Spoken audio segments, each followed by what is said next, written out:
Inini story ari kunditi inini ndakaromba. Ndakanotora mushonga kumba kwake wetsvera.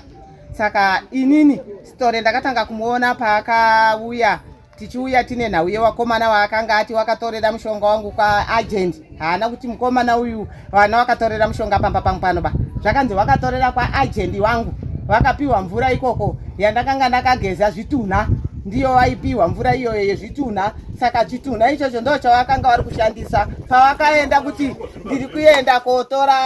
tikuenda kotsvaga ng'ombe. Chituna icho chichi ndo chaienda kunotsvaga mombe dzavo. Saka patakaita pakauya kamudzimu wacho wakauya iyo uchibva wauti wakomana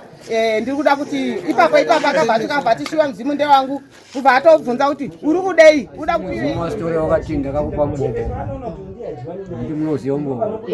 ndiwo wakataurwa aitaura pamwana iyeyo nekuyaitaura ndiye zvakataura ndakakupa takazvimirira imba ikwapa mukuru wakazvimirira hatina kumbobva takazombosangana kumba kana kuti wambouya neurongwa wao wachiti no mwana ari kunetseka nezvakadai ndikadai ngatimbofambei hazvinombozvaitika takatopatika zvaakutotangira kunomo ndakatoshama kuti ko zvinhu zvirikufamba sei neniwo bva ndatonzwa kuremerwa nazvo saka ndiri kugara nemurume ananyambobobo ndiri kugara nemurume ane tsvera ndinogara nemurume akarombera musabhuka achiisa mushonga mukakuruka akamboona mushonga wacho uri mukakomo ndiani paukama hwedu ndiani wakaoneka sei ndozvomaona zvarambwa nasina story kuti ina handitozivani baneni zvakazodzoka kuna chief achibva aburitsa $50 achibva ati nini ndauya ndagwida dare handichadi kuti nyaya yangu ienderere mberi ndaindoitira bedzi kuvhara vanhu hama dzangu kuti dzireke kundirwisa kumba $50 achatondipa ndatopa makurukota uku. Saka mambo azoti iwe hazviti kuti $50 iyo wapiwa wobva kuti yese ngaiende kumakurukotani amamboba iwe unobvisawo chimwe chikamu kuti tizive kuti mari waitwa sei wapiwa kubva andipa $10 vandabvisa $10 ma$50 $10 yacho ndisabhuka adini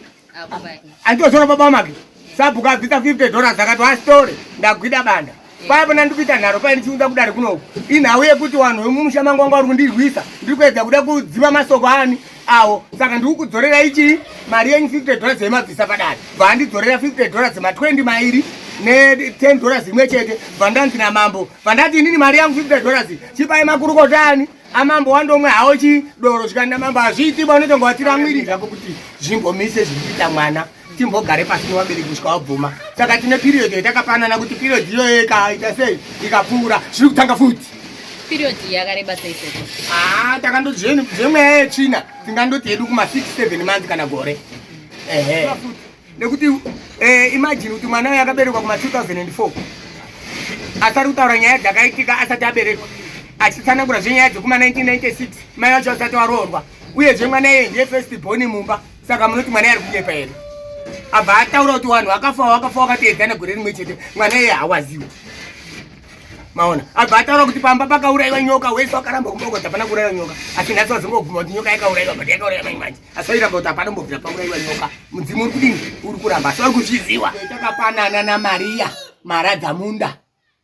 nemhiko yetakapanana naWilfred ndeyekuti mushonga unozodzoserwa kwastore kana ndafa. Saka kuramba kwavo nekuita nharo kwavo wari kumirira kuti kana wafa hama dzaMariya kana kuti wana wake ndo wanozobhadhara zvinhu zvamai wavo. Hama dzaWilfred newana waWilfred wanozoya kobhadhara zvinhu zvaWilfred kana achinge adini afa. Maromba pamwe chete kati tikutozvishaya. Saka zvazvo kundiwadza izvo zvokundibudisa paindaneti kundibudisa paZimbabwe yese nemanyepo zvamanzwa zvamazvinzwira kuti hande kuziviba. Saka manyepo ayo ayasigira sei kutsigira mudzimu manyepo kundirovesa inini nemudzimu wavo ndichisotoka inini kumusana kwangu nekuda kuti dai ndawa pang'ombe dzangu mahara ndakati makajaizwa kudya zvewafupi nekutemba kureba dzangu hadzizvii nekudaro ende kana ukatumira zvidhoma nezvidhori zvakaita sei hazvibati pandiri because hana kubata mushonga wako kana kusvika pamba pako iwo haundizivi pangu hana kupasvika. Saka kana dai ukatuma zvakaita sei nezvakadini hazvisviki kwandiri nekuti hana kubata chako mamuzwira zvaanga ari kutaura. Saka manyepo ndofunga kana kugara kwamama kaita imimi hamunawo pachamabata kuti chimanyepo next pachakaramba ende musi wacho kana makauya pasocial media akazonga atopfeka hake pati kudaira kwaaitaka aitodaira chikwenenjera pataitoenza chitenda mumunzwa akamutsvaira uyu ari kutodaira ari kukwenenjera because aisada kubuda chokwadi yekuti stori yakanga akanyepa ende nganga mutoziva kuti dzinojidzana ende ipapo wakatosheyana okukonektai kuti musi wakati nenyaya yakati imamambata kuti tiri busy kunoku stepai nyaya yenyu up to such date kuti imi munge muripi chichikarara muchiona fakarawo awanda kuziva nekuti vanhu chitori chidzidzo chidzidzo ichi kaichi chiri kupiwa wasati waromba kuti wazive kuti kana zviri kutawana chiremba chiya ndizvo zvipi chidzidzo kukanganisa mushonga kunotaurwa kuya ndiko kupi watori mubedroom amai ari kutosokosa bhuruku kuda kwenda kuenda nari kundigadzire ndite mari saka pakaoma seko pakaoma vanhu uri kuitei namai murume mukuru wakadai unomira mubedroom mangu vanitsvaka mari iyangarwe bhuruku zvakaoma zvauri kusangana nazvo